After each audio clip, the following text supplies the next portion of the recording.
Tara, kumuha ng buko. Sabi ko konting basa lang, pinaliguan ba naman ako? Ngayon araw nga aakyat tayo ng bundok sa tralala, kukuha tayo ng buko. Si Oy, nakikita nyo naman na umakyat na akong buko. Opo, marunong po ako umakyat ng buko. Ang hirap nga umakyat dahil nakakatakot at nakakakaba din. Hindi na nga ako sanay kasi ang tagal ko nang hindi nakakaakyat ng buko. Ang taas pala niyan, mga 100 feet. Uy, si Oy, ang lakas pala ng hangin, piling ko malalaglag ako. Joke lang, dito nga lang pala ako sa baba at maghihintay ng mga bukong malalaglag at aalisin tapos ako magtatabi. Saka pagsasama-samahin. Ako nga pala si Aaron Nyanga, Mama's Boy. Boy, buko ka ba? Sabihin mo bakit? Kasi ikaw ang bubuo ng buhay ko. Okay, next joke. Ang mga kailangan pala para makakyat ng puno ng buko, lakas. Lakas ng loob. Kasi kung hindi malakas ang loob mo, wag mo na lang subukan. Wag mong subukan. Masisira ang buhay mo.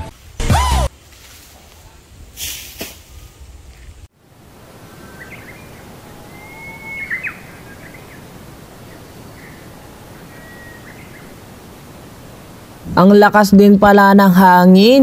What more pa kaya kung nasa taas ka ng puno? Pwede ka malaglag dyan kung mahina ang loob mo at saka kung mahina ang loob mo baka hindi ka pa nga makaakyat. Gawa ng mataas yan at saka walang masyadong makakapitan. Mapapansin mo naman sa puno na konti na lang yung aapakan mo dahil sobrang tandaan na ng puno. Kailangan mo nga din ng pandama kasi pag pinitik mo yung buko at malutong, ibig sabihin nun, mura pa, sa madaling salita, mapait o kaya walang tubig. Dapat pagkapitik mo may tubig-tubig. O di naman, sipon pa. Syempre pag sipon, wala yun laman. Boy, hindi yung sipon sa ilong ha.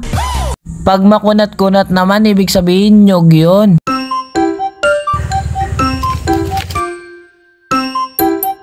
Pahinga lang saglit tapos aakyat ulit. Napagod pala si Insan kaya uminom ng buko. Nakikita nyo yung nasa bewang ni Insan, ayun yung seatbelt.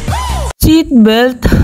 Ayan nga ang magsisilbing protection niya upang hindi malaglag kung sakaling makabitaw sa puno. Yung DIY bota naman niya meron patalim kung sakaling kada hakbang niya tutusok yun sa puno. Mapapabilis nga pala ang pag-akyat sa puno, bukod pa doon safety din dahil may pagkakapitan yung paa niya. Ang purpose nga pala ng lubi na yan habang paakyat siya, dyan nakatali yung itak.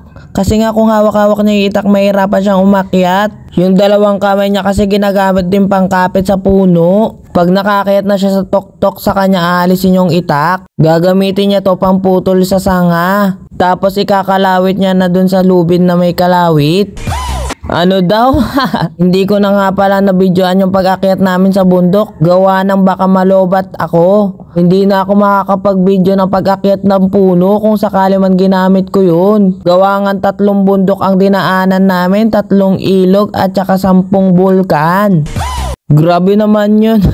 Nanginginayang nga ako kasi hindi ko nabidyoan yung mga dinaanan dahil ang gaganda rin naman. Uy, si OA, sinabay nga lang pala niya ako sa sasakyan niya. Pero nung pauwi na ako lang mag-isa at naglakad lang ako. Sayang nga, lobat na ako ng mga oras na yun pero ang gaganda talaga ng mga lugar. Gustuin ko man mag-video at saka mag-picture kaya lang wala na, lobat na ako. Sa sobrang ganda nga ng lugar, hindi ko na namalayan na nakaapak na ako ng tae. Nadulas nga din pala ako sa sapak. May namalas-malas ba naman no? Habang umaakit nga pala si Insan sa puno, ako naman nagmumukbang na ng buko. Habang umiinom nga ako, nabaknal ako, siguro iniisip mo ko no? Boy, perfect na perfect nga pala to dahil tag-init. Fresh from coconut tree. Grabe nga, uwaw na uwaw ako ng mga oras na yan. Damang-dama ko nga pala yung lasa ng buko.